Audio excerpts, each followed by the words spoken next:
ఓం శ్రీ మాత్రే నమః. కోమటిగుంట గ్రామదేవతలైన శ్రీ మహంకాళి అమ్మవారికి, వెంకమ్మ వారికి జాతర మహోత్సవాలైతే నిర్వహించబడుతున్నాయండి. ఈ అమ్మవారే మహంకాళి అమ్మవారు. ఈ అమ్మవారైతే వెంకమ్మవారు. ఇద్దరు దేవతలు కూడా పక్క పక్కనే వేంచేసి ఉంటారు. అమ్మవార్లిద్దరూ తన చల్లని చూపుతో మా గ్రామాన్ని ఎప్పుడూ కూడా చాలా చల్లగా చూస్తూ ఉంటారండి. గ్రామంలో జాతర మహోత్సవాలు మొదలుపెట్టగానే అమ్మవారి గరగల్ని నడివీధిలో పూరిగుడిసి వేసి ఇలా అయితే పెడతారనమాట. నైవేద్యాలన్నీ పెట్టుకొని జాతర లాస్ట్ రోజైతే ఈ గరగలను తీసి మళ్ళీ దేవాలయంలో అయితే పెట్టేస్తారండి. అప్పుడు ఈ పూరిగుడిసి కూడా తీసేస్తారనమాట. మా అమ్మవారి దేవస్థానం అయితే ఇలా ఉంటుందండి. బయట అష్టలక్ష్ముల విగ్రహాలు ఉంటాయి. అలాగే పైన ఆర్చిలో అమ్మవార్లు ఇద్దరు కొలువై ఉంటారండి.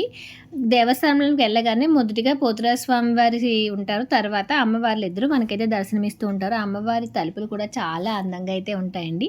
అమ్మవారి జాతర మహోత్సవాల్లో భాగంగా గుడిని అంతటినీ కూడా చాలా అందంగా పూలతో అయితే అలంకరణ చేశారనమాట. ముందు రోజు మధ్యాహ్నం నుంచి అమ్మవారి దేవస్థానాన్ని పూలతో ఎంత అందంగా అయితే అలంకరించారు.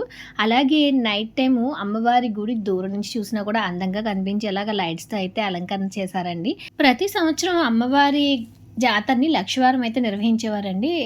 లాస్ట్ ఇయర్ నుంచి అమ్మవారి జాతరని ఆదివారానికి అయితే మార్చారనమాట.